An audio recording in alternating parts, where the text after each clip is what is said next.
that if we brought Winston Churchill and Rab Butler, Winston Churchill being the Prime Minister from 1944 when one of the most important education acts was signed, and Rab Butler being the Secretary of State for Education, back to life, they would probably slot into the system and operate it exactly the same as they did in 1940. We wouldn't see an awful lot of strategic change at the top in the way the system worked.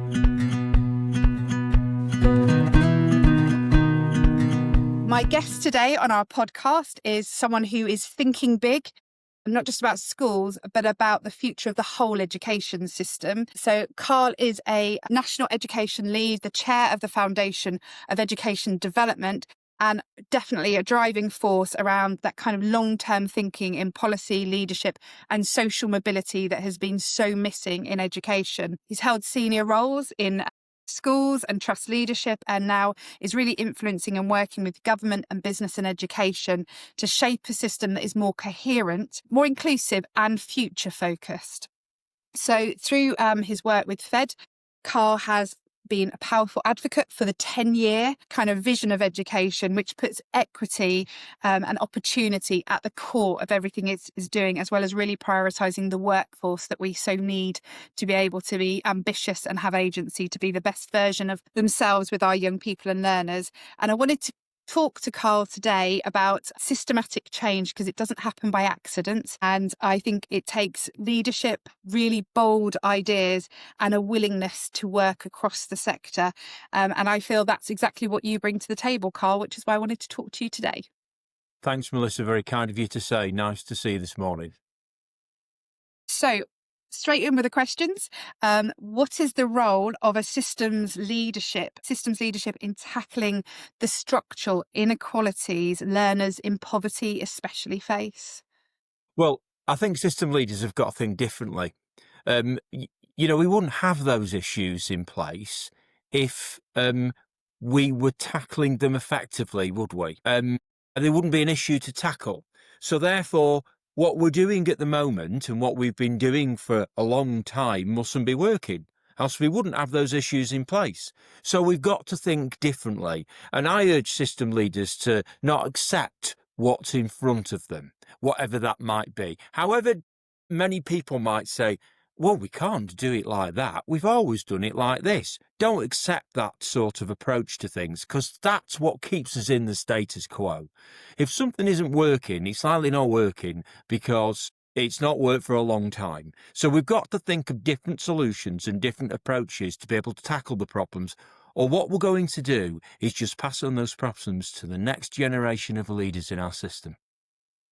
Exactly. If the tap was leaking, we'd change the washer, wouldn't we? We couldn't let it carry on leaking, which is definitely where we are at the moment. So thinking about that, how do we move from the short-term fixes to long-term? Because I know that's what you're really championing, not just looking at this wave of learners in situ, but that next wave through, really thinking about that 10-year education journey. So kind of how do we move those fixes to be more long-term? What are the kind of systematic solutions in creating equitable opportunities, do you think?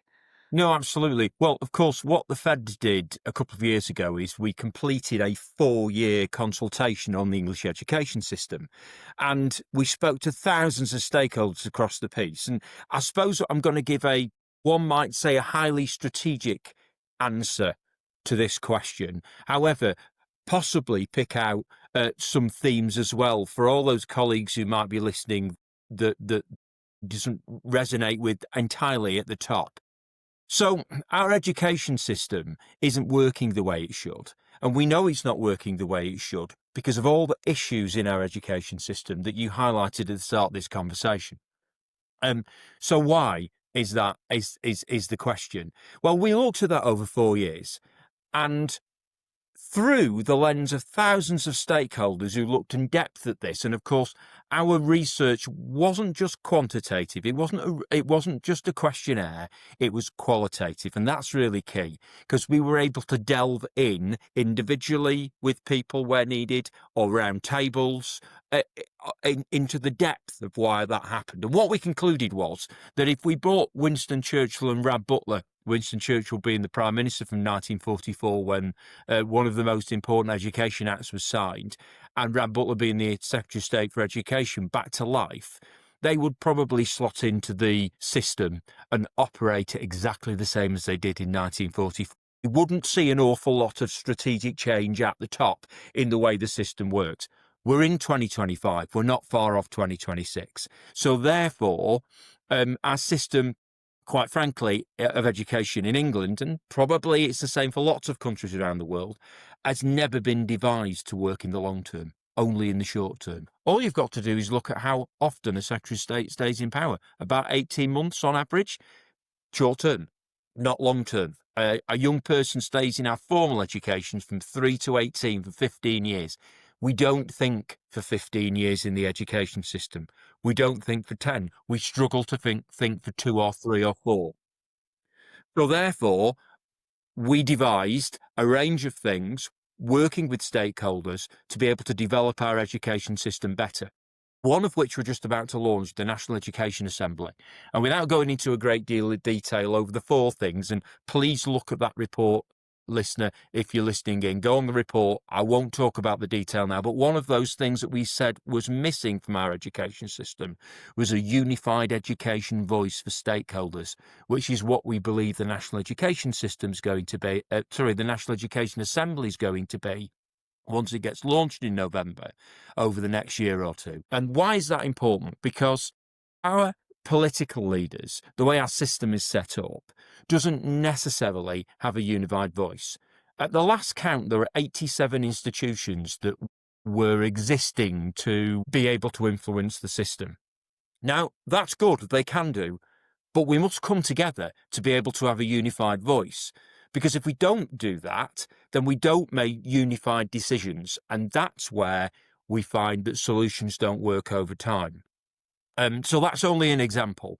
But generically, when we're looking to move from that short term to long term, of course, we have to have the systems that support that. And a lot of our education system is really good at that. School leaders that have been in a school for 10 years or more are really good at that. No surprise, you usually get those schools being very, very good. MAT leaders would be the same. College leaders would be the same. University leaders would be the same. They're predicated on a consistent delivery of strategy and practice over a long period of time. So I ask this simple question. If that's the case and we know it works, why can't we do it strategically at government level? I would absolutely agree. And we are so rich in expertise in education. It seems, how is this so impossible in a feeling at the moment in its presence? And I also, at the moment, there's so much reading around the community and the roles of schools within the community. But unless we're role modelling in government around how those silos are removed and that unity is brought together, how can we get that working effectively in a more local area? There are some great examples. Some of the sessions that I've been to with Fed, you meet some people who've got some amazing examples of where they have done it really well and their ambition to do it bigger and bolder, but to also absolutely work together with other people. People used to think of schools as quite competitive. Now everywhere's oversubscribed, so there's no competition, is there? Who gets the most young people in? But there's a definite want to go back to kind of the late 90s, early 2000s of where community cohesion was really important. And just through that systems change that has been happening, it's been diluted. So I completely agree that 15-year journey for a young person, you want them having that journey in a community, not stepping and transitioning and all those changes to a different way of working each time. It's no wonder the long-term sort of 30-year career has disappeared, because we don't even give them an educational career that's substantive to be able to move forward.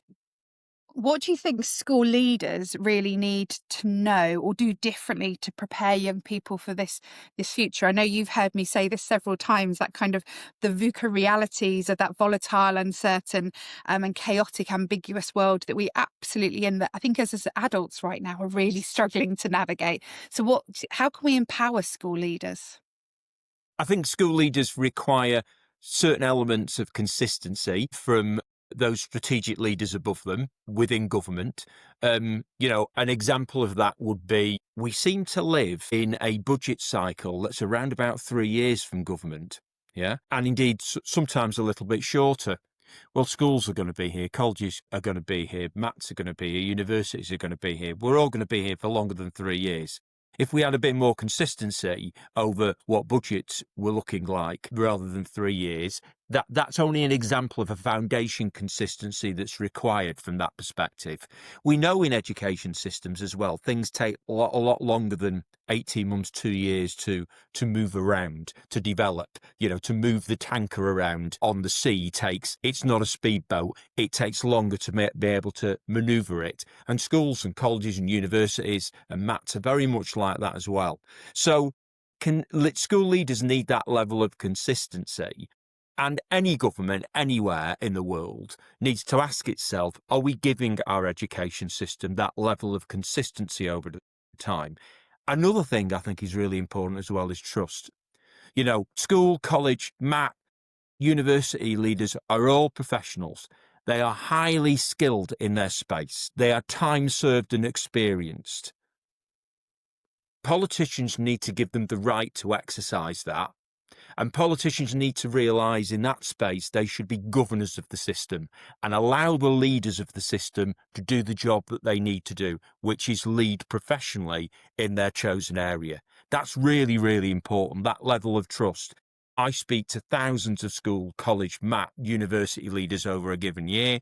They all talk about that important element to it. So I think those areas are massively important: consistency and trust, and then a very, very clear framework, strategic plan that lasts over not just one political cycle, but at least two from our strategic leaders.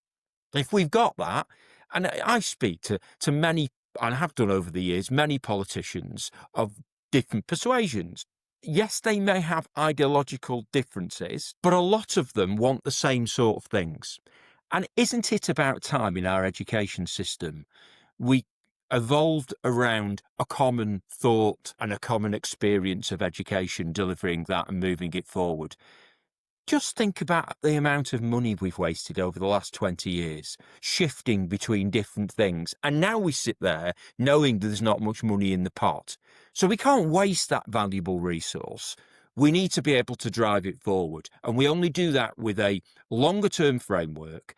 And it's about time political parties came around the centre of what matters in education, to realise that only working around a common framework plan and a strategy over the next 10 years can we unlock what we need to do and solve some of what we all agree are significant problems in our education system.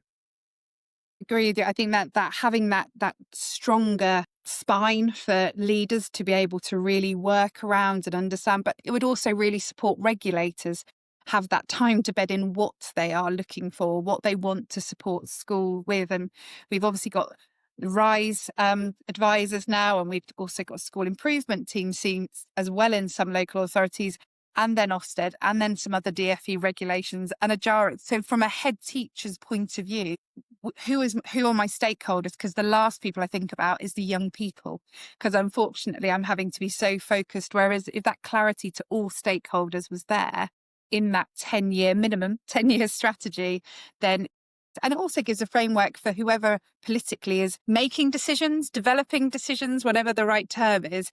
It gives them a scaffold to work on, in a very education term, a scaffold to work on It in the does. first place. Absolutely. And it's what's quite interesting is before the general election, just over a year ago now, I remember listening to Keir Starmer in a number of speeches, who's now the Prime Minister, of course, talk about the need for 10-year plans in some key areas. And education was talked about. Well, I don't hear much about a 10-year plan at the moment from government. And it was an election promise. It was mentioned in several key speeches. And, let's hope that over the next year or so we see that coming to fruition, because I certainly have spoken to a lot of education leaders and they remember that. And that was one of the refreshing things at the time about that election. It felt like there was an understanding from the Labour Party, now the government, that things weren't done quickly in public services, but things needed to be done right over a period of time. And to do that, we needed a strategic, longer term plan to do that.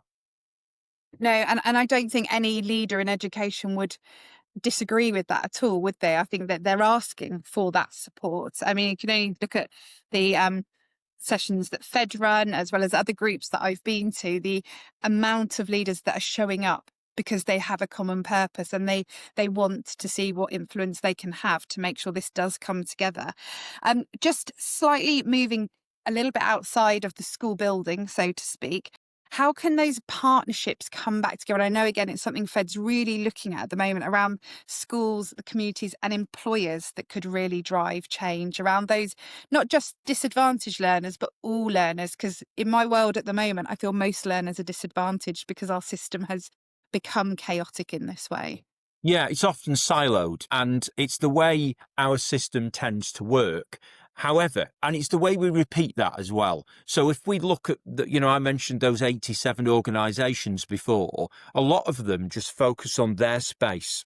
Yeah, they represent whatever their membership wants them to represent in that space. And you're right, I think Fed's a little bit different from that point of view, because in a given room, we will have education leaders, we'll have business leaders, we'll have third sector leaders working together to develop solutions to problems. And that often isn't done.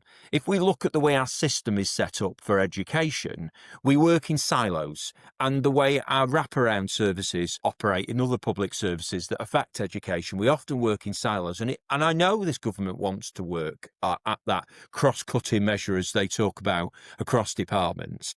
But that starts very much from the ground upwards, not the other way. Everybody thinks it starts from the other way, strategic up here. Therefore, government will meet in a group of... It doesn't. Where it starts is from the bottom upwards. And we need to understand it. It starts from place, not strategic place, but physical local space from that point of view. It always does. The Fed did a National Education Futures report on partnership, and we published it last year.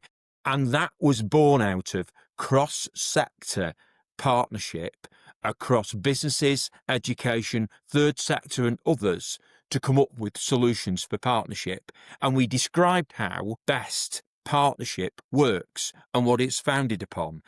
And the answers are really written by people who contributed to that report that had run partnership very effectively for years in that local space. And we talked about how we could provide solutions at a strategic national level to enable that to happen. So if any government out there from any country wants to learn how to do that, they should have a look at that report for the pointers on how to make that happen.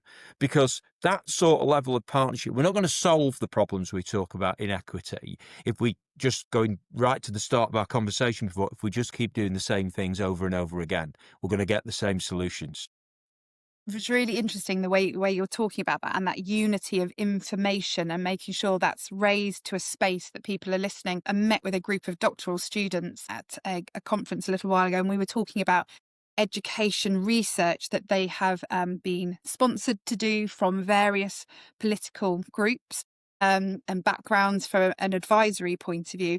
And I listened to 3 or 4 of them, and they were really about the same outcome, but they were all in complete silos. So one was around free school meals or PPG and the use of it, and there's that group of families that attract it. But that piece of research was happening here. The bit about reading and maths and development for a similar type of cohorts being done over here. And so I questioned them about, how does that come together though? Because you're building a story here that says a lot. That's not how research works. That's not how this works. It's like, how frustrating. There's some amazing research out there, isn't there? There's some amazing voices from employers and partners and community groups that just come together. So we do absolutely need groups like Fed to be pulling that together. It's a shame that it has to happen outside of the government, so to speak. But if that's what it takes, I think it's really empowering having those voices drawn together and lifted up. So I have one more question for you. And it is around, there's a lot of changes going on in government, whether they are long-term or reactive or well-founded. It's really kind of thinking about, what opportunities or risks there are. I think, is it Johnny Attlee, his comments at the Labour Party conference this week, I think you've absolutely highlighted those. So I didn't know if you wanted to discuss those anymore or share any more thoughts around that. But also, do you think these decisions are going to bring opportunities to make a difference? Well, I mean, Johnny speaks very, very powerfully about some of the challenges that we've got in our system and how we can look to solve those challenges. And it's no surprise that Johnny's a big supporter of Fed, his trust star partner, and Johnny is highly involved in some of the work that's being done by Fed. The best way to describe that is that I said before, I'd worked with a number of politicians over time, and one thing that each politician has told me is that often people think politicians come up with the solutions. They don't. My advice to a politician is be a bit more governance than leadership most of the time, but I know that's hard in the world that we live in and the world that they inhabit in our voting system. However, the thing that most strikes me is that I would need a lot of hands to be able to count the amount of politicians who'd said to me, we want you guys, i.e. the stakeholders, to come up with the solutions. Tell us what works best and then encourage us and explain to us why it's got to be implemented that way. And that, I think, is the solution to breaking the cycles that we've got that create that approach of poverty. I've run a group of schools in a very impoverished area. I was reminded by a friend last night, actually, on the phone, that it wasn't impoverished in the 80s and 90s. It was very, very different. So, okay, things move on. We're a long way there from the 80s and 90s. However, what's happened in between to make that happen? Because things have got worse for people, yeah? And let's not accept that decline. Let's not accept that, well, that's the way it is these days. Let's do something about it. Recognise that it might take a longer period of time. The trick is, I think, not to accept that level of decline and understand that, yes, we're going to be in a longer process. You can't reverse a decline that we see in some very poverty-stricken areas that weren't necessarily poverty-stricken in 1980, 1990, 2000. But we don't accept that, and we do something about that, and we create, why can't we have a 10-year plan to get rid of poverty in Stoke-on-Trent? It just happens to be where a lot of my schools operate. Why can't we have that? Why can't a government say, yes, let's do that? That's the right thing to do. And of course, a big major part of changing that will be our education system. So I don't think it's good for us to accept that we're living in a declining world. And I only think the way that we can look to solve those problems is to work collaboratively together with business in the community, with education, and with other public services that exist around that. But we've got to have a change in mindset to do that. And that's got to be led strategically. And I think that's the big challenge for government. I think it's a huge, and the reason I like working with Fed so much is exactly what you've just talked about then, that bringing of stakeholders together, because if those voices aren't going to come together, I think it probably makes it quite hard for government to start bringing things together as well. And it's the managing up scenario, isn't it? Absolutely, Melissa. I should say, when I've said it's a big challenge for government, it's not solely government's job. I'm not saying that. I'm saying that the challenge is for them to think differently, for the civil service to think differently, and the politicians to think differently, and effectively, give some power away to the professionals in those community place-based scenarios that probably know best on how to do this and create that real partnership approach. That's the challenge for government to think that it's their problem to solve. It's their problem to govern and help solve. Exactly. But to support those voices and those with the ambition to help really draw that together, like Fed and the Chartered College, there is some really such proactive groups of people and thinkers that probably richer than we've ever had in the past. So out of trouble comes good, doesn't it? In that we've suddenly pulled all those thinkers together, and not just in regions, but really nationally and more influence internationally as well. So I think in some ways, whilst it's not the system we want it to be, it's probably lifted the voices, but we just need to make sure, as you say, that government governance of what needs to change is there, and they start to work with those who are on the chalk face, from an education term, really drive that forward. So thank you very much for your time today, Carl. I think it's really important, and our podcast goes out to across our network and beyond our network. It seems we're getting some super amazing traction from it.